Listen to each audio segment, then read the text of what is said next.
You know, sometimes I think I've got it all figured out.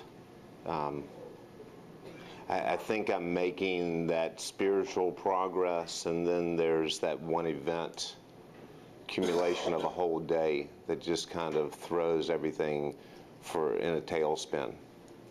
And I find myself questioning, why am I not growing like I should have? I hit that on Tuesday, and I realized that the reason why I hit that point in my day, and I hit that point walking into the encounter group, and I hit that point when I just kind of blew everything that had been holding inside of me all day first off to Dave Kuntz, and secondly to Woody and to Peggy, and just sharing and just so frustrated. And I realized it was a character thing with me. With me, it still goes back to that one thing that we're going to be talking about today. But if I look at my life, I actually see that it's actually prevalent in my whole life, this one thing. It looks differently, but I can remember the first recollection of that happening was back in, I was probably 6 or 8 years old. I remember wanting to make a footstool for my dad. And I went down the basement, and he's a tool and die maker, so he worked in micrometers or whatever that thing is. I don't even know what it is. If it's not on a ruler, I don't know how I even figure what that looks like. But I remember going down there and getting the pieces of wood and knowing in my head what this thing was supposed to look like, and getting all the pieces and getting the saw out and starting to work on what I knew that this thing was going to look like. And I remember my dad coming down and saying, "Son, would you like some help?" And I remember the answer being said, "No, Dad, I got it. I got it. I'm just fine." And I figured in my head I knew everything that I needed to know, but I pushed away from the thing that he was trying to offer me. And if I carry that forward, I can see it playing itself out in so many ways. This one thing that we're going to talk about today. I saw it just a couple weeks ago. I was standing in the line at Food Lion, heading to the prayer tent to try to get everything, those last-minute preparations before we started. And I stood in the line, and there was a lady 2 people up, and her credit card wouldn't work. And I found myself more and more irritated because I just stood there and I watched her, and I thought, and they kept running back and forth to the office trying to figure out if the credit card machine was wrong, and she kept swiping and he kept pushing the button and it kept going beep, and it was just going, and I'm watching this line over here. One person goes through, the next person goes through, and I'm still standing there with the things in my hands, and I'm finally at that point where I say, I'm done with this. And I put the things down right there on the little thing at the cash register, and I found myself that I turned around and I walked out. Because I didn't really think that, I thought she should have just moved out of the way. She was having a problem, take her to the side. I had important things to do. God things. Yeah, I had God things to do. But it plays out in other ways in my life. I mean, the fact that years ago I was struggling with everything that I had going on, and my grass at my house was growing, and somebody came and offered to help me cut the grass. And my first response, as has always been my response, is, I'm good. I'll find some time. I got lights on the tractor, I'll cut it at night, or something. But coming to that place where I can actually say, I need something more than what I've got. That one thing plays itself out. And as Danny and I started talking about this a couple weeks ago, this one thing, I have so much growth that I need to go and move into. I have so many areas of my life that I'm still lacking. And God, I hope God reveals the things to you today that He's revealed to me as Danny and I have walked through this talk. And I hope that He teaches you the things that He's taught me, because I'm just blown away by it, by the fact that this one thing just permeates my whole life. So today, Danny's going to share what God has taught him. I'm still learning this, by the way. Oh, wow. All right.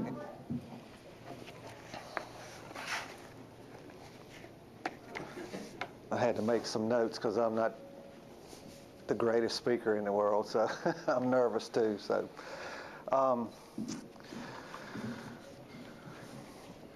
thank you.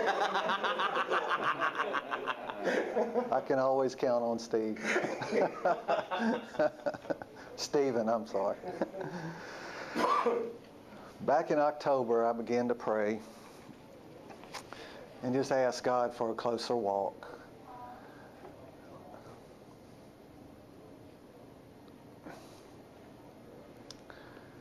I asked Him to search me and to just shine His light into the deepest, darkest places of my heart and just reveal to me if there's anything there that was causing a hindrance in my relationship with Him.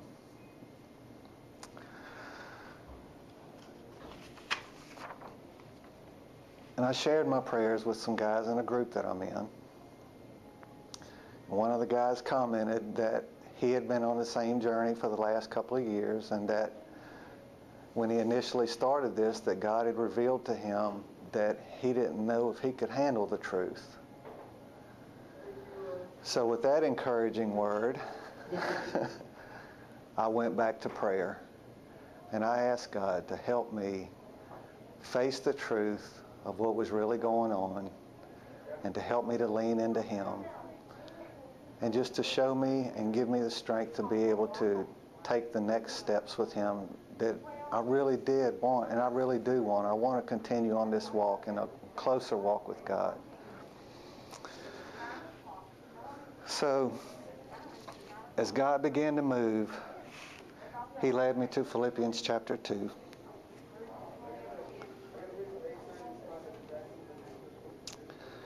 And it says, "Therefore, if you have any encouragement from being united with Christ, if any comfort from His love, if any common sharing in the Spirit, if any tenderness and compassion, then make my joy complete by being like-minded, having the same love, being one in spirit and of one mind.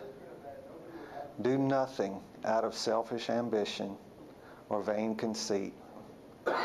Rather, in humility, value others above yourselves, not looking to your own interest, but each of you to the interest of others.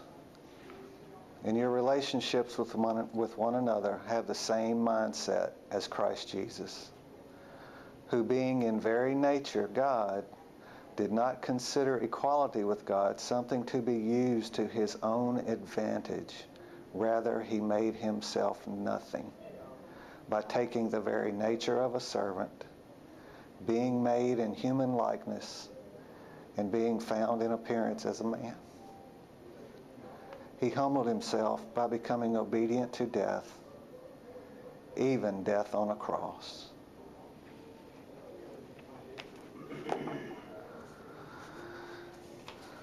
After reading that, I felt like I had the knowledge of where God wanted to take me. And I had the desire. But I was missing one part of that. And that's the third part, the hands part, the real life experience that God uses to help drive that home and to seal it and to give you something to refer back to for the rest of your life. When God, I believe when God shows you something that He's revealing to you, that He will give you something to refer back to, just like the Israelites did all through the Old Testament. Every time they had a significant experience with God, they built an altar, and it gave them something to look back to through all of history of where they had come from. So a couple days later, we had some people over to our house for dinner. And just good conversation and catching up. And one thing led to another, and the conversation went to an area that he was telling me about an experience he had had with the relationship with a woman that apparently there was another guy that was involved with this woman at the same time, and they were having sexual relations. And I just explained to him that I felt there were a couple issues with that. And his comment was, "What do you mean? I'm not supposed to have a girlfriend?" And I said, "No, it's okay for you to have a girlfriend, but I didn't feel like it was right for him to be having sexual relations with her." Well, due to a long history of where I've been with this guy, he went back 30 years and exploded because he felt like I was judging him because he knew that I had had an adulterous relationship many, many years ago. And I tried to explain to him that I'd given my life to Christ and that all that had been forgiven, but that didn't matter. He felt I was judging him, and he blew up, and he left.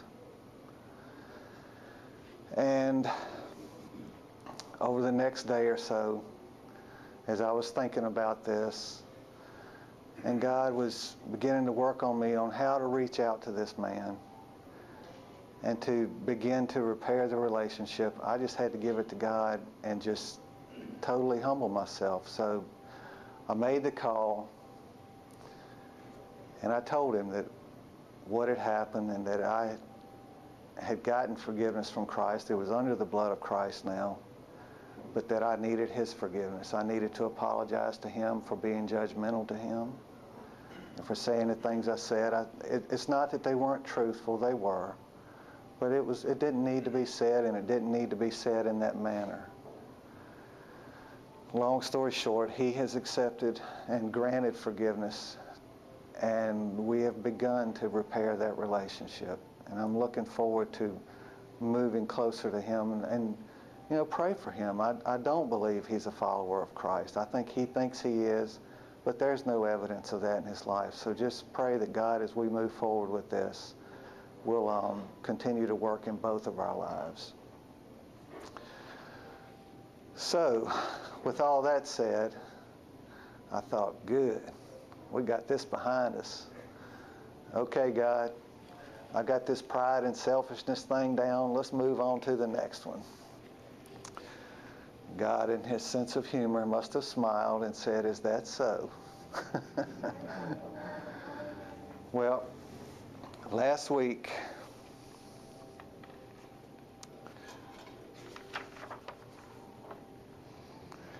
we went on a hiking trip up to the Devil's Marble Yard with a group of guys, and we were going to do some rappelling and just spend a day together.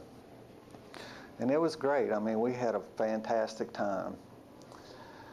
We all got our packs on and took off walking up the trail, and about a mile and a half later, we get to the bottom of what's called the Devil's Marble Yard. And I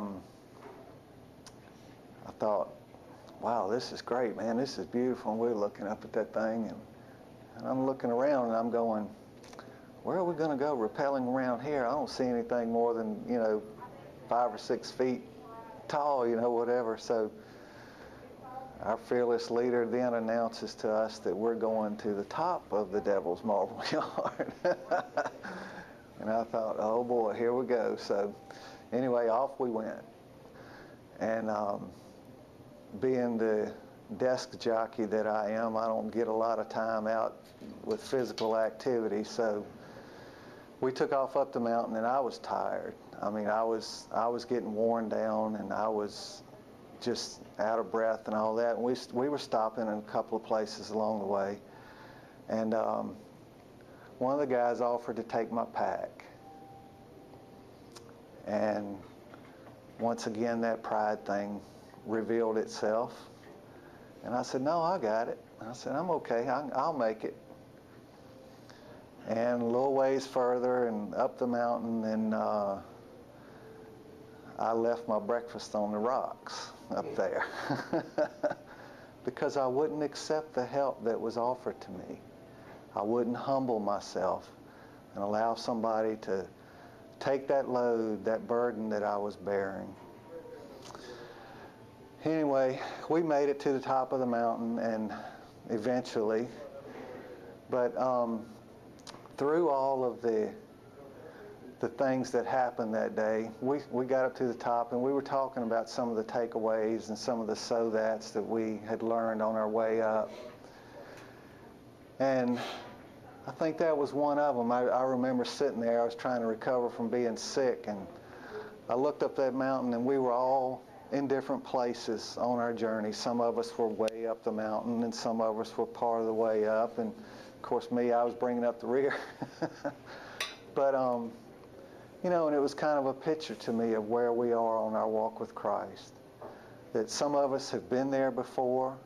We're comfortable with walking on the rocks, and we're climbing and moving forward, and we, you know, 5 or 6 feet jumps, that's no big deal. We've done that before. We can stretch and make that happen. Some of us are slowly but surely picking and choosing our steps, placing our hands carefully, making sure the rocks are not going to lean or fall or shake or throw us down onto something else. And that, you know, it is a team effort. There are people that will come alongside when the burden gets too heavy. And there's people that we can go to and say, look, I'm struggling with this. Can you help me? Can you carry my pack? And then the rappelling part, where that rope, you're relying on that one rope to hold you. And you've got the belay device, and the rope is running through the belay device, and your hand, as you release tension on that rope, it lets you down the mountain. How that rope is pictures our relationship with Christ, and how we totally rely on Him to keep us from falling on the rocks below. And so, long story short, I guess, it's just that it's good to lean into God, but be prepared when He shows you something that it might not be pretty. It's not going to be pretty. When He starts revealing the things in you that He wants to deal with you about, just be obedient. Just say yes to God as quickly as you possibly can, as quickly as you possibly realize where He wants to take you and where He wants to lead you to. Another verse that came to me, or several verses that came to me through all of this, was in Matthew chapter 11, verse 28. He says, "Come to me, all you who are weary and burdened, and I will give you rest." "Take my yoke upon you and learn from me, for I am gentle and humble in heart, and you will find rest for your souls. For my yoke is easy and my burden is light." Christ has offered to take the burdens of our lives, and He'll carry them for us. And He's offered to give us, if we take it, His yoke and His burden.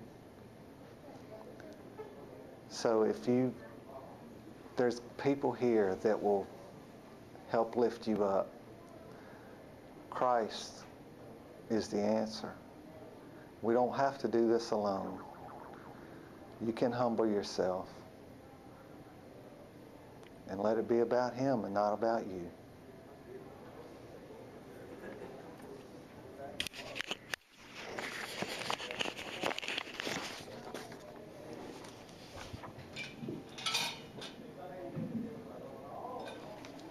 You know, I was that one thing, that pride, that plays itself out in so many different ways. And see, the opposite of pride is what Danny was sharing, is humility. But I think we're born with it. I think it's inside of us. It's instilled in us. Everything that society says is building into that pride that you can do this by yourself. You can handle it. There's nothing that goes in your way. So I want to ask you a series of questions. I just want you to listen to the questions and ask yourself in your mind at this point, does this apply to me? Question number 1, are you teachable? Proud people don't like to learn, they like to teach. Proud people know it all. Humble people know that they don't know everything. Is that you? Question number 2. How do you respond to correction or rebuke? If someone corrects you, do you argue with them and defend yourself and your position? Or do you listen to what they have to say? Is that you? Number 3, do you repent quickly and thoroughly? Proud people are aware of everyone else's sin, but not aware of their own. They see everybody else's faults and flaws, but they do not recognize it in them. Humble people acknowledge their sin, repent, and do not make excuses or shift the blame to someone else. Next question. Are you considerate of other people? How about those lines in the grocery store? Do you look at the people and think that you're more important than they are? And that you're just busy and they're just not that important? How considerate are you really? Next one, number 5. Do you serve and do you receive service well? Proud people only want to be served and do not want to serve others. Jesus, in fact, said, I have come to serve, I have come to be served, I have come to serve. Jesus said, I have come not to be served, but to serve. You know, there's a religious form of pride that compels people to only serve and not be served. Humble people can serve others and also be served themselves. Is that you? Next question. Are you consistently aware of the need of God's grace in your life? Proud people believe that every good thing that has come to them is due them. It's because they've been a good person. It's because they've worked hard. Humble people recognize that everything that they have is because of God's grace in their life, good and bad, and they rejoice in that. Last question. How much attention or affirmation do you require? The things that you do you need affirmation from someone that you're doing a good job? Or do you create drama in your life to get attention? Can you serve quietly without drawing attention to yourself? So I think this was probably one of the most important characteristics that we can have as believers, is humility. But also know we can't do that ourselves. I know that God's got to do it in us. But we got to let go of that grip of, I can do this on my own, and open our hands up and say, I surrender so that you can do this in me. So today, we're going to talk about humility. We're going to talk about what that looks like in your life. If you're like me, at least 6 of the 7 apply to me right now. Pick 1 or 2 things that, as we were talking about those questions, what's that one thing or those 2 things that really hit you that said, wow, I didn't know that was pride. I didn't know, for me, I didn't know until I was going through this and preparing for this, that me saying, I've got it, and not allowing people to help me was pride. I didn't know it. I knew it in other areas, but I saw it in my life with even preparing for Christmas things, Christmas parties. I got it. I don't need any help. Doing things around the house, I've got it. I don't need any help. When people offer to help me, I've got it. I don't need any help. I didn't see that as pride, but it is. So God's really broken me on this one. Really broken me on this one. Told you about the whole thing earlier about coming out on Tuesday and crying, and well, not crying, but actually just venting to Dave and Woody and Peggy and telling all that. And I realized now I go back to it. It's because I had so much pride in me that I stuck my head down and I burrowed right through it, and it kept piling on, and I didn't reach out and I didn't bring other people into the conversation. And by the time I got there, I was not in a good place. That's pride. That's arrogance. And I don't want to be that way any longer. I want to be humble enough to ask for help and admit that I can't do this. So that's what God's done in me this week. I've heard what God's done in Danny. I'm hoping and praying that God will do something incredible in you today. And that we walk out of here with a whole different sense of looking at ourselves and looking at people around us and recognizing those areas. Okay? So, the 7 questions that I asked you are the 7 questions that will be at the table. Like I said, just pick one. That one thing that resonated with you. You can refer to the paper just to go back and look at it. Okay? I thought about what Danny said, and I watched these two guys just do that, brother to brother, speaking truth. And I thought back to what Danny said, and said, when he said, you really don't know that you can handle the truth. I remember the movie where Tom Cruise and Jack Nicholson were standing there arguing in the courtroom. And then Tom Cruise was asking him the question, did you declare a code red? And Jack Nicholson looks at him and he says, I don't have to answer that. And Tom Cruise comes back and says, I have a right to know the truth. And then Jack Nicholson comes back and says, you can't handle the truth. So I wonder, if somebody speaks to you, if somebody comes to you in love and says, this is what I see in you, do you stand back and defend your rights? Because if you do, it's very possible you're just like Jack Nicholson and saying, you can't handle the truth. Because you don't think you can. I want to embrace the things that God's done here today with these items. So what do we do with that?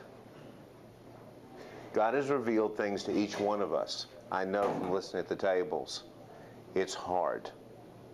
All right, now you confess it if you haven't already. You ask God to reveal it to you every time that it comes up, and to do whatever he needs to do to put you on that anvil to just beat it out of you. And embrace when brothers and sisters and family come up and say, this is what I see in you. Instead of defending your rights, defending yourself, step back and say, God, how can I do this better? How can I respond in humility? Because I want much more than what I've got right now. I want it for me. I want it for you guys. I want people to look at me and see humility. Not because I'm up there declaring that I'm a humble person, because I'm not. But I want them to see Christ in me. And the only way that that can happen is surrender, servant to, and sacrifice. So I challenge you this week, as you go out, ask your wife, ask your friend, your neighbor, your co-worker, your girlfriend, your roommate, whoever that is, ask them the question, honestly, am I a humble person? Because you can't really answer it yourself. Am I humble? Do I respond, or am I just a proud, arrogant person in parts of my life? And then just confess it, and God will do amazing things in you. So let me pray.